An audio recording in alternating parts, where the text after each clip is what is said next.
आदि तीर्थंकर श्री आदिनाथ भगवान की, वर्तमान शासन नायक श्री महावीर भगवान की, संत श्रोमणी अध्यात्म योगी आचार्य गुरुवर श्री विद्यासागर जी महाराज की, अहिंसामय विश्व धर्म की, परम पूज्य हरिका वृक्षवासी पूर्णमती माता जी की, वंदनीय हरिका संघ की। भव्य जीवो, हमारी जिंदगी तो एक 3 पेज की पुस्तक की भांति है, जिसका प्रथम और अंतिम पेज कर्म ने लिख करके दिया है। मध्य का, बीच का पेज हमें अपने पुरुषार्थ से लिखना है। अब हम कैसा लिख पाते हैं, अच्छा, सही या गलत, धब्बे या कि बिल्कुल अच्छे से व्यवस्थित सुनहरे स्वर्णिम अक्षरों में लिख पाते हैं, यह हमारे ऊपर डिपेंड करता है। देखा गया है कि कई लोग आते हैं, जन्म लेते हैं और पुराने कर्म मिटा नहीं पाते, नए कर्मों का और अमार लगा देते हैं और कर्मों की गठरी को बांध बांध करके यहां से ले जाते हैं। हमारे ऋषि मुनियों ने हमें समझाया है कि मंजिल उन्हें ही मिलती है जिनके सपनों में जान होती है। मंजिल उन्हें ही मिलती है जिनके सपनों में जान होती है।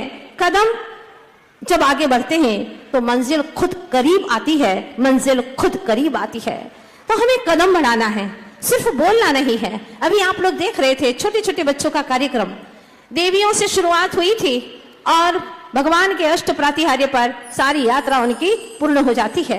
इस बीच में कई पड़ाव आए, कई तरह के कर्म के रूपांतर हमारे बीच में आए, कैसे कैसे दृश्य यहाँ उपस्थित किए गए और कितना पुरुषार्थ किया। साथ में उनके दादा दादी ने भी, उनके माता पिता ने भी, उनके भाई बहनों ने भी इतना पुरुषार्थ किया, तब यहाँ पर 15 सेकंड के लिए आ पाए हैं।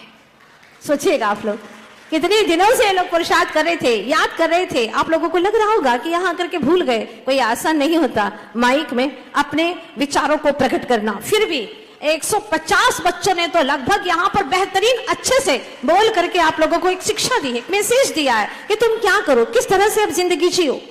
तो मैं भी आज आपसे यही कहना चाहती हूँ कि अब तो ऐसा ही मजहब को चलाया जाए जिसमें हर इंसान को इंसान बनाया जाए। अब तो ऐसा ही धर्म को चलाया जाए जिसमें हर इंसान को इंसान बनाया जाए।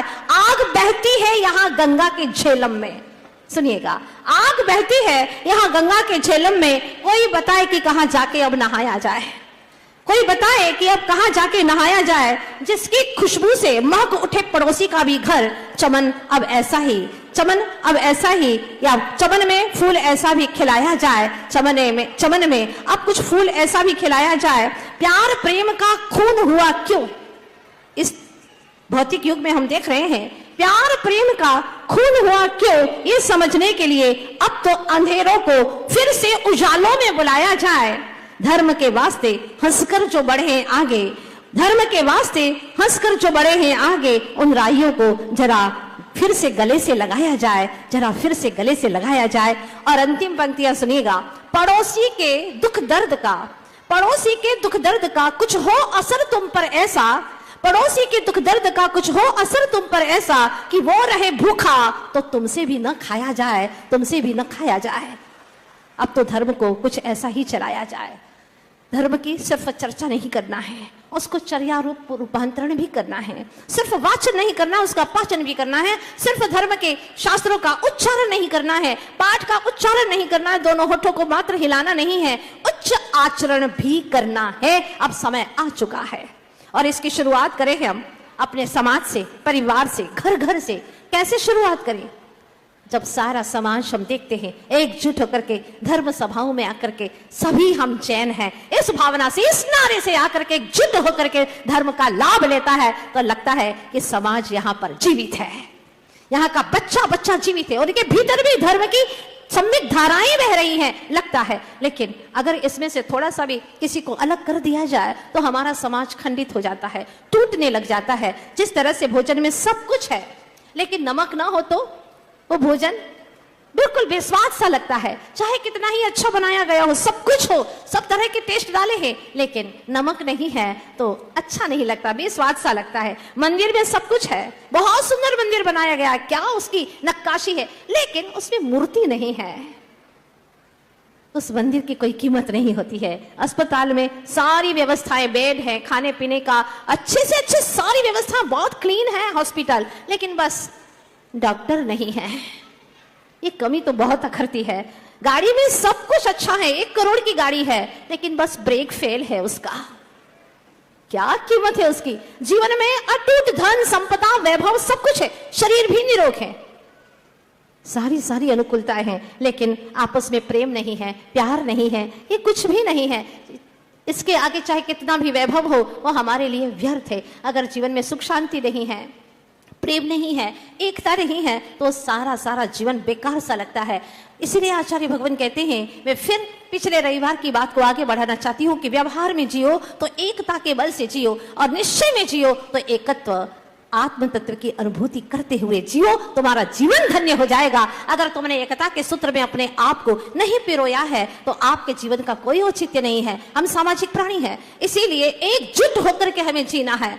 हमारा जैन धर्म वितराग भगवान के आस्था रखने वाले सारे जैनी हमारे भाई हैं। हम जितना अपने भाई से प्यार करते हैं, उतना ही जिन धर्म की पालन करने वाले को, जिन देव को मानने वाले को हम उतना ही प्यार करते हैं। अगर एक को भी छोड़ दिया ना तो बहुत अनर्थ हो जाएगा। एक सेठ ने नगर में निमंत्रण किया, सारे नगर को निमंत्रण भेजा कि जितने भी नगरवासी हैं वो सब मेरे यहाँ निमंत्रण है, भोजन करने आएंगे, क्योंकि मैं शिखर जी की यात्रा करके सानंद लौटा हूं और मेरी भावना है कि सारे ही यहाँ पर जो मेरे जिन धर्मी हैं वो सभी लोग मेरे घर पे निमंत्रण है आएंगे। एक छोटा सा व्यक्ति बहुत गरीब था लेकिन बड़ा स्वाभिमानी था, वो नहीं आया। सेठ ने पूछा अपने साथियों से, अपने नौकर से पूछा, देखो सभी लोग आ गए, सारे घर के लोग आ गए।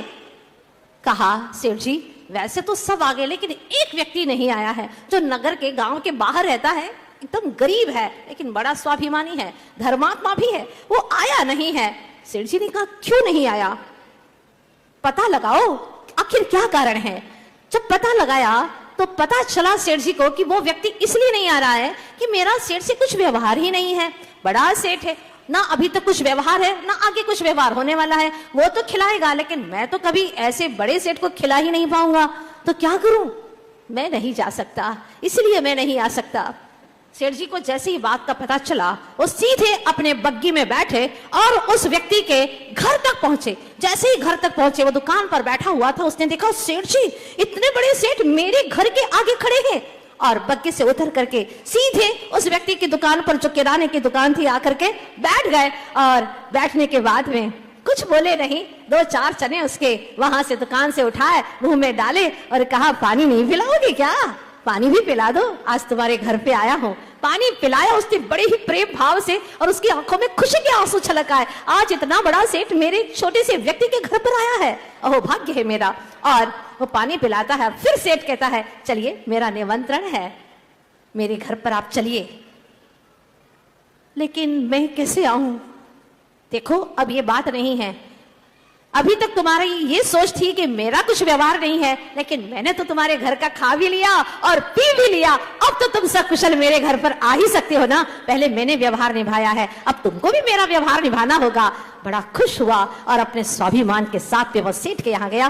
पूछा गया सेठ जी अगर एक व्यक्ति नहीं आता तो क्या फर्क पड़ जाता? उन्होंने कहा नहीं, ये मेरे समाज का, ये मेरे यहाँ पर धार्मिक समाज का एक अंग है, और एक अंग भी अगर टूट जाता है तो वो विकलांग कहलाता है। मेरी समाज अखंड होना चाहिए, अखंड समाज, कोई टूटा हुआ नहीं। एक एक व्यक्ति, एक एक जैनी वो मेरा भाई है। मेरा बहुत बड़ा सौभाग्य है कि आज के इस पंचम काल में भी हम इतने सारे जिन धर्मियों को एक साथ देख सकते हैं, ये हमारा बहुत बड़ा सौभाग्य है। इसीलिए छोटी छोटी बातों में टूटने की कोशिश मत करना, टूट मत जाना। एक छोटी सी बात आप लोगों के बीच में रखना चाहती हूं। एक 500 रुपए का नोट है, विद्वान खड़ा हो गया और उसने पूछा, नोट दिखा करके कहा कि किसको चाहिए?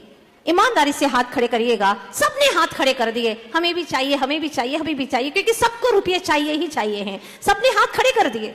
फिर उसने उस नोट की पुड़िया बना दी, पुड़िया बना दी। फिर पूछा ये किसको चाहिए, हाथ खड़े करिए। सबने हाथ खड़े कर दिए। कोई बेईमान नहीं था, छली नहीं था, कपटी नहीं था, जो अंदर में था तो बिल्कुल बच्चों की भांति हाथ खड़ा कर दिया और सबने हाथ खड़े कर दिए कि हमें भी चाहिए, हमें भी चाहिए। अब की बार वो जो नोट था उसको पैरों के नीचे डाल करके कुचल दिया, कुचल करके अपने हाथों में उठाया और कहा अब किसको चाहिए? सभी लोगों ने हाथ खड़े कर दिए। यहां तक तो चल गया, सभी को चाहिए, सभी को चाहिए। लेकिन जैसे ही 500 रुपए की नोट के 8 टुकड़े कर दिए, टुकड़े हाथ में लिए, फिर पूछा किसको चाहिए, किसको चाहिए ये टुकड़े, किसको चाहिए? एक ने भी हाथ खड़ा नहीं किया।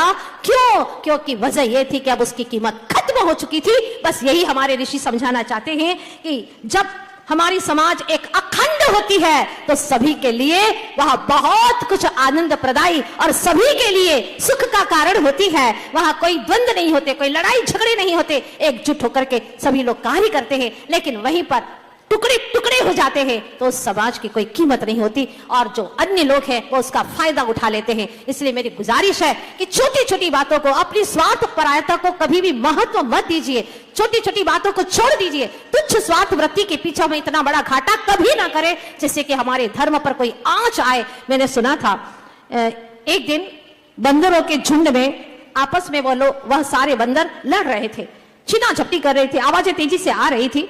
तो एक व्यक्ति ने जाकर के पूछा, जो बंदरों की भाषा को जानता था, उसने जाकर के पूछा कि आप लोग इस तरह से आपस में लड़ झगड़ते क्यों हैं? अच्छा नहीं लगता, आप लोग इस तरह से लड़ झगड़ रहे हैं? सारे बंदरों ने चुप होकर के जवाब दिया, सुनो, हम आपस में लड़ते हैं, पर कोई अन्य जाति का हमारे ऊपर आक्रमण कर देना तो हम पूरी जाति के लोग इकट्ठे होकर के डट करके मुकाबला करते हैं इसका। हम बंदर हैं, वानर हैं, तुम नर होकर के भी क्या कर पाते हो? सीखो कुछ हमसे, वानर जाति से सीखो। और सच में वानर ने बहुत सही बात कही थी कि अगर वानर सब मिल करके एक साथ हो सकते हैं तो फिर हम सब लोग मिल करके एकजुट होकर के जिन धर्म की प्रभावना क्यों नहीं कर सकते?